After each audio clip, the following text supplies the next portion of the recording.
Hello दोस्तों, आज मैं आप लोगों के साथ एनटीपीसी लिमिटेड की subsidiary company NTPC mining limited के द्वारा जो वैकेंसी आई हुई है उसको लेकर मैं आप लोगों के साथ कंप्लीट डिस्कशन करूंगा कि किस पोस्ट में कितनी वैकेंसी निकली हुई है, कौन कौन लोग एलिजिबल है, मतलब उसका एलिजिबिलिटी क्राइटेरिया क्या है, उसका अपर एज लिमिट क्या है, सिलेक्शन का प्रोसेस क्या है, कब से फॉर्म भरना स्टार्ट हो जाएगा, लास्ट डेट क्या है। ये सारा चीज़ मैं आप लोगों के साथ इस वीडियो में चर्चा करूंगा। जैसा कि ये आप एडवर्टीजमेंट नंबर आप देख पा रहे हैं, NML 01/2023 एनटीपीसी माइनिंग लिमिटेड के द्वारा आपका qualified and experienced mining overman, magazine in charge, mechanical supervisor, electrical supervisor, vocational training instructor, junior mine surveyor और आपका माइनिंग सरदार के लिए वैकेंसी निकली हुई है, जैसा कि आप इस स्क्रीन पे साफ साफ देख रहे हैं। तो माइनिंग ओवरमैन की कितनी पोस्ट है, किस कैटेगरी में कितनी पोस्ट है, क्या क्राइटेरिया है, ये सारा चीज़ में हम लोग देखेंगे। माइनिंग जो ओवरमैन है इसके लिए टोटल सीट आपका 52 है, टोटल 52 सीट है, जिसमें से आपका अनरिजर्व मतलब जनरल के लिए 23 सीट है, एससी के लिए 6 और एक एक आपका बैकलॉग है, पिछला बार जो वैकेंसी निकला था उसमें एक सीट खाली रह गई थी, टोटल आपका 7 हो गया। एसटी के लिए टोटल 19 है। ओबीसी के लिए दुखद बात है, कोई भी सीट नहीं है। ईडब्ल्यूएस इकोनॉमिकली वीकर सेक्शन के लिए आपका 3 सीट है। अब बोलिए सर ईडब्ल्यूएस के अंतर्गत कौन आते हैं? ईडब्ल्यूएस के अंतर्गत ये ऐसी कैटेगरी है जिसमें जनरल के लोग आते हैं जिसकी सालाना आय 8 लाख से कम हो, उसका ईडब्ल्यूएस उसके पास सर्टिफिकेट यदि उसके पास है तो वो इसके लिए अप्लाई कर सकते हैं। ये आपने समझा इसकी क्राइटेरिया क्या है क्वालिफिकेशन का। माइनिंग में डिप्लोमा होना चाहिए मिनिमम 60% मार्क्स के साथ। SC ST के लिए यदि आप पास मार्क्स लाए हुए हैं तो काफ़ी है। उसके साथ ही साथ आपको ओवरमैन सर्टिफिकेट और फास्टेड सर्टिफिकेट जरूरी है। इस वैकेंसी को फिलअप करने के लिए आपके पास ये सर्टिफिकेट होना चाहिए। आगे हम लोग देखते हैं मैगजीन इंचार्ज के लिए टोटल सीट आपका 7 है और अनरिजर्व है, मतलब जनरल के टोटल सारे 7 सीट है। क्वालिफिकेशन क्या है? जो क्वालिफिकेशन आपका माइनिंग ओवरमैन का था same to same as it is वही क्वालिफिकेशन है, फास्टेड ओवरमैन का सर्टिफिकेट और 60% पास आपका डिप्लोमा इन माइनिंग के साथ, मतलब परसेंटेज उतना होना चाहिए। अगला क्या है मैकेनिकल सुपरवाइजर के लिए। मैकेनिकल सुपरवाइजर में आप देख पा रहे हैं मैकेनिकल सुपरवाइजर में टोटल आपका 21 सीट है, 17 सीट जनरल के लिए, 4 सीट एससी के लिए, एससी और ओबीसी के लिए किसी प्रकार का सीट नहीं है, वो जनरल से ही आपको ये करना पड़ेगा। क्राइटेरिया क्या है? डिप्लोमा इन मैकेनिकल या प्रोडक्शन इंजीनियरिंग में आपका 60% मार्क्स होना चाहिए SC ST के लिए एज इट इज़ जो आपको पिछले में आपको बताएं। ये आपने समझा। इलेक्ट्रिकल सुपरवाइजर के लिए जनरल का 11 सीट है, 2 सीट ST का है, टोटल आपका 13 सीट है। क्या होनी चाहिए क्वालिफिकेशन, इसको देखते हैं। क्वालिफिकेशन आपका इलेक्ट्रिकल में डिप्लोमा होना चाहिए या इलेक्ट्रिकल एंड इलेक्ट्रॉनिक्स में डिप्लोमा होना चाहिए मिनिमम 60% मार्क्स के साथ, जो आपको बताएं एज इट इज़ है। साथ ही साथ यहाँ पर एक ध्यान देने योग्य बात है कि आपके पास इलेक्ट्रिकल सुपरवाइजर का सर्टिफिकेट होना चाहिए, तो ही आप एलिजिबल होंगे इस पोस्ट के को अप्लाई करने के लिए। आगे क्या है VTI के लिए वोकेशनल ट्रेनिंग इंस्ट्रक्टर के लिए टोटल कितना सीट है? 3 और तीनों सीट आपका जनरल का है। क्या एलिजिबिलिटी क्राइटेरिया है क्वालिफिकेशन को लेकर? तो देखिए आपके पास यदि आप माइनिंग से डिप्लोमा किए हुए हैं तो भी आप एलिजिबल हैं, यदि इलेक्ट्रिकल से डिप्लोमा किए हुए हैं तो भी आप एलिजिबल हैं, मैकेनिकल से आप डिप्लोमा किए हुए हैं तो भी आप एलिजिबल है।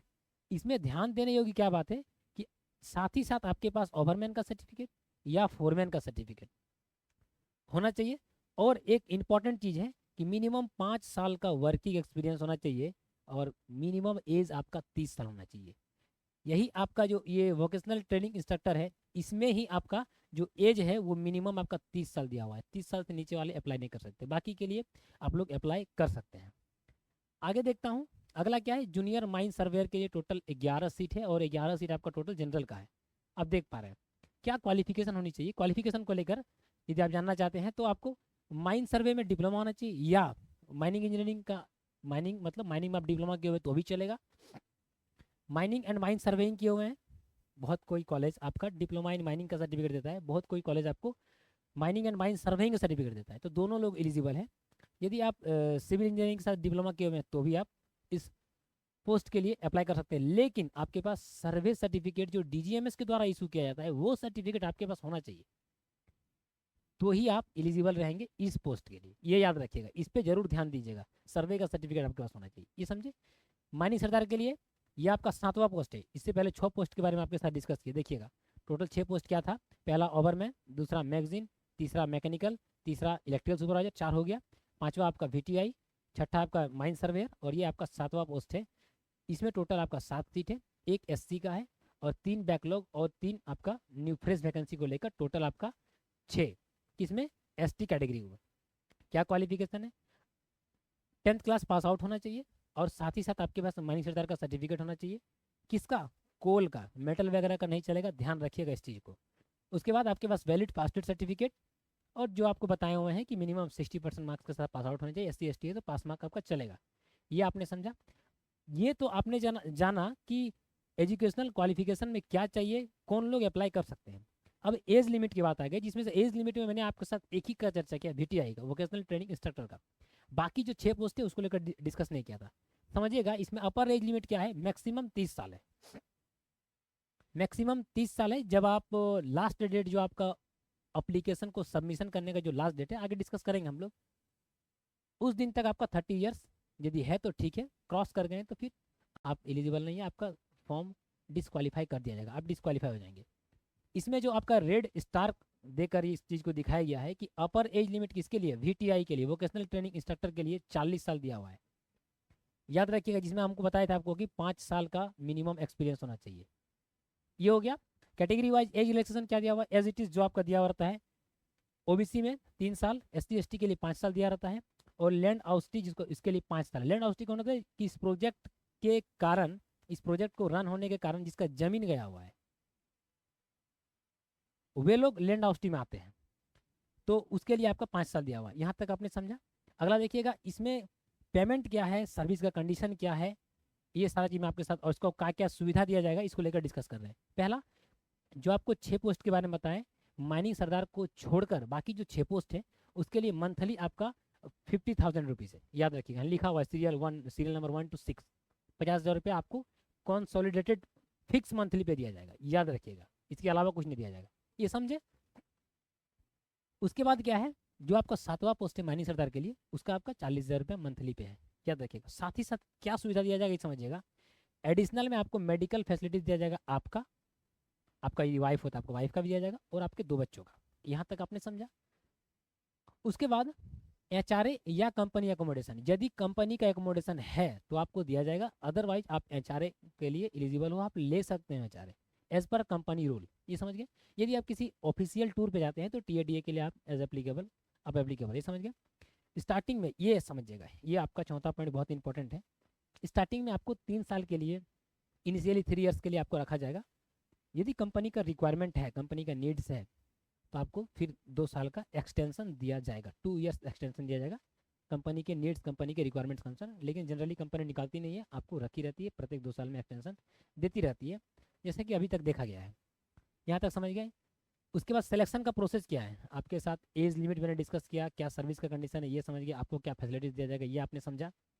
सिलेक्शन का प्रोसेस क्या है, ये 2 स्टेज में आपका सिलेक्शन होगा। पहला स्टेज आपका रिटर्न है, और दूसरा स्टेज आपका इंटरव्यू टाइप का है।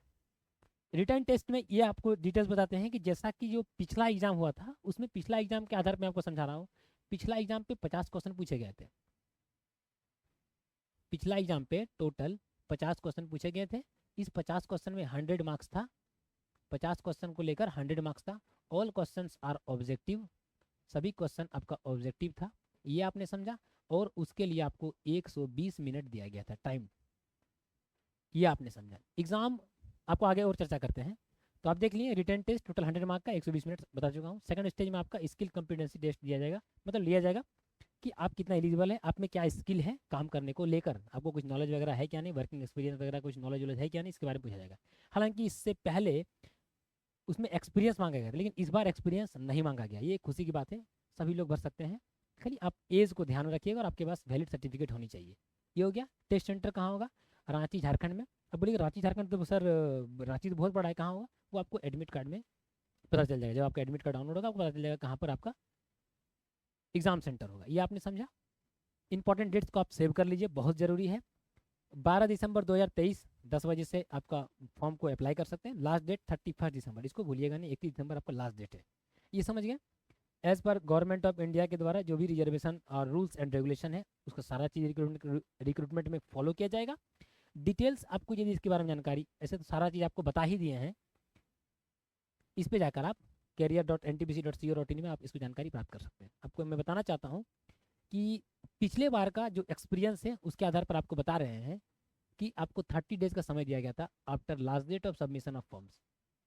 एग्जाम का जो लास्ट डेट था, सॉरी फॉर्म फिलअप का जो लास्ट डेट था उसके 1 महीना के अंदर आपका एग्जाम ले लिया गया था। तो जो भी आप फॉर्म फिलअप कर रहे हैं लगभग मैक्सिमम 1 से 1.5 महीना या 2 महीने के अंदर में, 2 महीना भी नहीं जाएगा, आपका ये एग्ज़ाम और जो भी स्किल टेस्ट है ये दोनों हो जाएगा। सेम डे होता है, ये याद रखिएगा, ये सेम डे होता है।